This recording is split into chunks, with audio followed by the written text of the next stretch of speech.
I'll give you a big video because it is my birthday. Let's hope I upload it on the right day.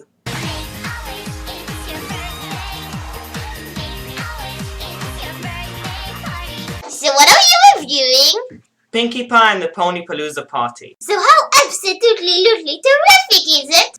Actually, I think the book is terrible. Did I hear you wrong? Say it again? The book is terrible. But why? When? Who?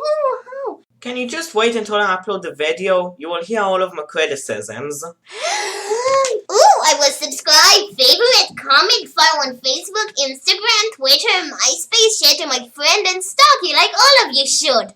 And will. I don't even have half of these accounts. Ooh, I will make you all of them! No thanks. Can you leave me alone now? I need to focus on reviewing. I don't like this book. It seems like it just tries to market itself for bronies, mixing Maud Pie and Party of One, and it just doesn't work. Imagine this. An episode which is amazing, presenting an extreme contrast to Pinkie, and an episode that turns Pinkie into a contrast. Contrast times contrast equals no contrast. It is simple math. Just replace contrast with -1 and no contrast with 1. Anyway, there's my analysis of Ponypalooza Party. Chapter 1. Welcome to springtime. So this book takes place a week after the winter wrap-up of next year. The Summer Sun celebration in Princess Twilight Sparkle. The winter wrap-up after it is mentioned in the book. If Season 5 is going to have a wrap-up, well, let's hope not, because it will be hard to clear up the lore. Maybe if the Season 5 wrap-up comes before the T-Rex battle, or Ponypalooza Party happening after the wrap-up of Season 5, but this means Charity is after Ponypalooza because of the invitation. Anywho, this episode takes place a week after a winter wrap-up. Pinkie Pie wakes up very early and starts a blah-blah conversation with Gummy. Gummy eats a flower and Pinkie joins and hates it. Don't ponies already eat flowers? So she looks at her party planner looking for a party, and there weren't any parties. And what would Pinkie Pie do? Pinkie Pie would plan a party. Blah blah party ideas. You know what? Let me try analyzing the party ideas. It is the first time I'm trying hardcore story element analyzing, but here it goes. Pinkie Pie seems to have trouble going past one day without parties, and desperately plans more. And if you think about how she would act with no parties, well, that hints later in the story. Hint hint, nudge nudge, wink wink. Okay, I'm not going to put my under-average animation here. I just want to show you a big problem with the book. Pinkie grunted and struggled to push a giant gold box labeled Party Flags 1 of 3 to the center of the room, and dived headfirst into the box, causing several flags to spill out and land on the already cluttered floor. You see the problem? Okay, you don't? It is a description of animation! Pinkie Pie is known for her quirks. And what do the quirks require? Animation. Well, that was an awful explanation. To see what I mean, I will describe a Pinkie Pie scene like it's a book. Pinkie Pie bounced out of nowhere. Oh, I'm going to need balloons, she said. One for every pony in Ponyville. Fluttershy ran after her. There's smoke, and where there's smoke, there's fire, she said, when Pinkie Pie suddenly stopped immediately, Fluttershy bumping into her tail. Not noticing Fluttershy's eyes spinning in confusion, said, "Let's see. That is 1, 2, 3, 4, 5. Pinkie Pie started counting, confusing Rainbow Dash's counting. Then she bumped her hoof into Rainbow Dash, exclaiming 7, making Rainbow Dash drop the ball. Hello! Good morning, viewer! I stopped explaining the scene! Are you awake? Anywho, now with visuals. Oh, I'm gonna need balloons! One for every pony in Ponyville! There's smoke, and where there's smoke, there's fire, and let's see, that's 1, 2, 3, 4, 5, 6, no, wait, 7?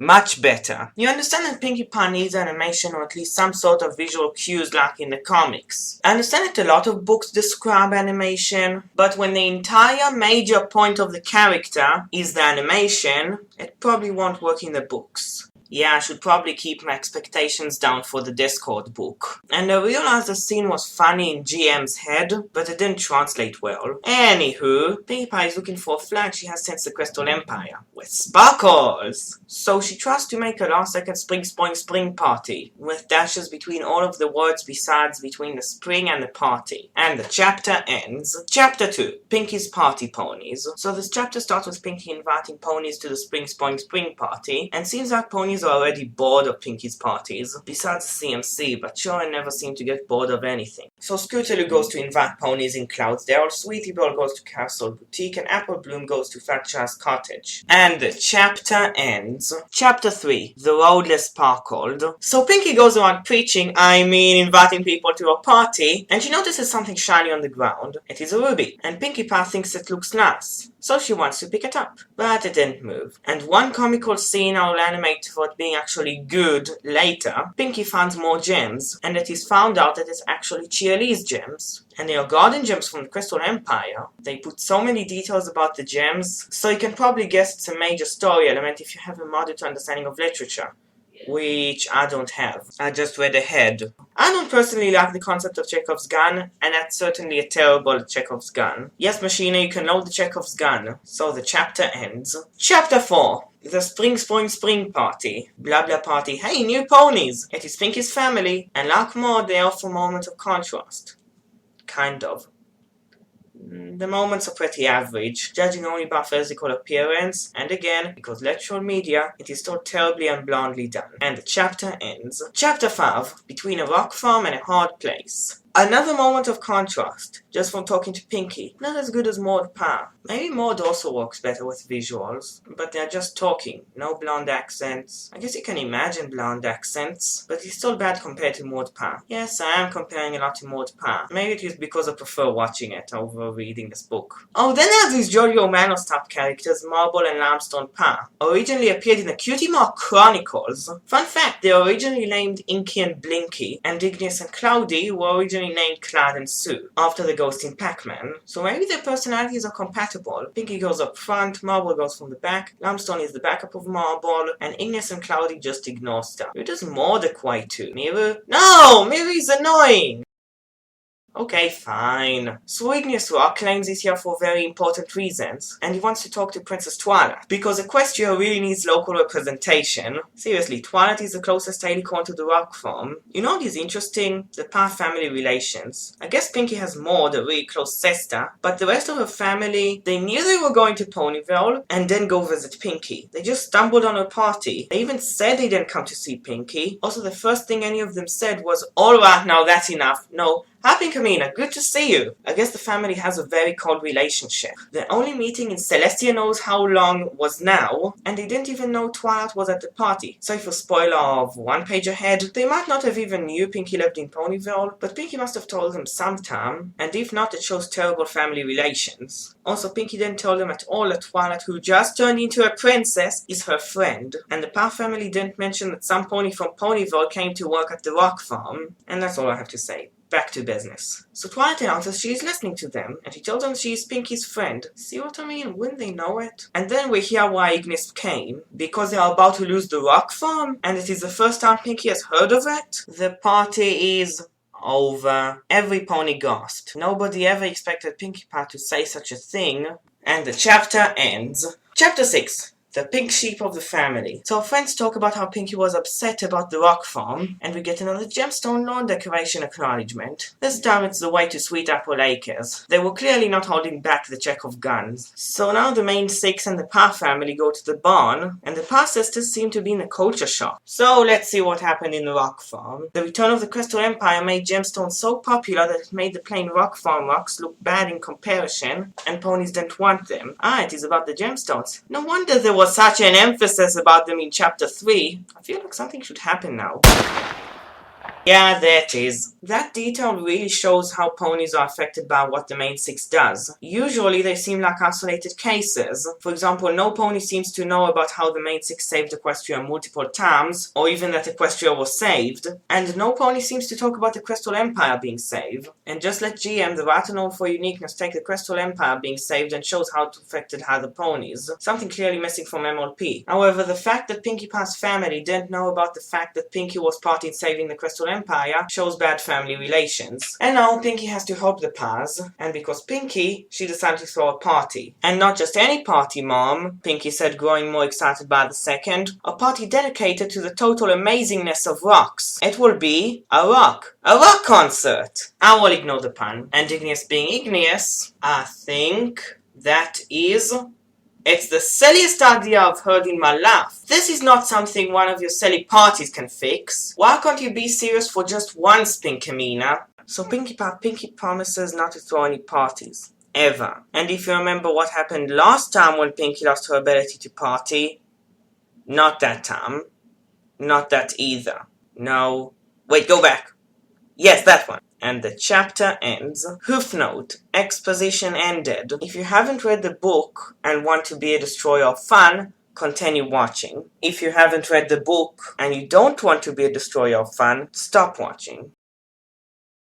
Chapter 7. Pinkamena's serious power. So Pinkie Pie tries to be more serious and doesn't understand a lot about it. However, our knowledge of being serious is represented by describing what it would look like if it was an animated episode, and Pinkamena Diane Power returns. I mean the persona of the straight hair from Party of One, Cutie Mark Chronicles a Magical Mystery Cure. I will not attempt to explain my analysis of this part. Dr. Wolf does it much better in this video, in the Pinkie Pie part, but here is another problem with the book. It relies only on gimmicks, without understanding why the gimmicks were used in the first place. Pinkamena Diane Power was added simply to present a contrast, and that means he can't contrast with her family, which is the reason the family was even added to the show. Let's compare it with the MLP book before that, Crystal Heartspell. Crystal Heartspell also had gimmicks with the return of Gilda and Trixie, and honestly they were the weakest characters, but Crystal Heartspell is a simple hero's journey, where Gilda and Trixie play a part in the hero's journey. They are the Threshold Guardians. They could have easily been replaced with new characters and would still be considered good. Ponypalooza relies solely on gimmicks, and the story by itself is boring. Blah blah conversation with Twilight, and the chapter ends. Chapter 8. Pinkie-less party planning. Do all chapter names have the word Pinkie or Pinkamena in them? Let's see. 1,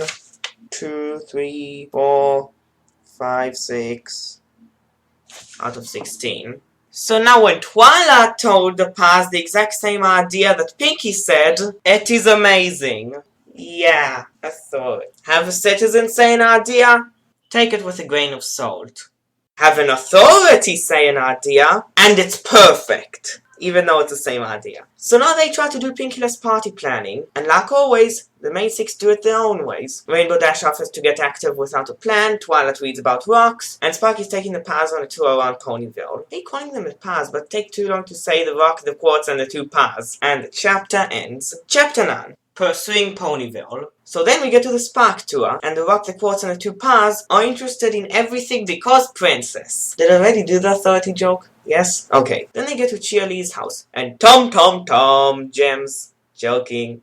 Cloudy actually thinks the gem looks nice. Also, Marble and Limestone seem to kind of hate working in the rock farm. Maybe they could come visit their sister more often and learn a thing or two about having fun. And GM Barrow is going to write a Pinkie Pie episode in season 5. Yay! To be honest, when I heard the GM Barrow episode was Pinkie based, I didn't like it. GM Barrow doesn't know how to write Pinkie. And the chapter ends. Chapter 10. Visit to Sugar Cube Corner. And then we get back to Pinkie, which has completely transformed into Pinkamena, but yet isn't serious at all. No idea why. Igneous and Cloudy go to Pinkie's room, and now there's a well-deserved moment of contrast. No. Maybe contrast only works with equals, like sisters. But with authority, it just ruins it. And now Spark has to find Twilight. By the way, one day after writing the Sly and Fun for Friends Fair releases. Let's hope it's good. Machina, please add my opinion after editing. Chapter 11. The Pinkie Trap. So they try planning a Pinkie Trap, that's it. And they all failed because Pinkie is too stuck with being serious. Now when I think about it, Pinkie didn't actually turn serious. She's just faking it. She also tried faking it in other episodes, such as Mystery of the Friendship Express. So this means she shouldn't turn into Pinkamena. Which means Pinkamena was just added for fan service, on media that fans don't even consume. And the chapter ends. Chapter 12. A Piece of Pie. Then Pinkie goes to Twilight to get books. And the other four in Pinkie's family are also there. The family explains that they were just stressed, and Pinkie turns back into Pinkie. Hoof note, climax approaching? Not. Probably already know the climax because it's so cliche. Chapter 13. Pinkie takes action. It is now Pinkie's turn to be serious in her own way, and she prepares a party on her own. I guess it is a very simple lesson. Seriousness doesn't imply losing everything that gives meaning. That's a cliche, but really important for people who hate their job. I mean, I'm a teen, so I don't know much about jobs, but I really like programming and analyzing. It is fun in my own way. Probably rock farming is Igneous's way of fun, just like how parties are Pinkie's fun and not Igneous. Chapter 14 through 16. The party is a success. Overview. Last thoughts.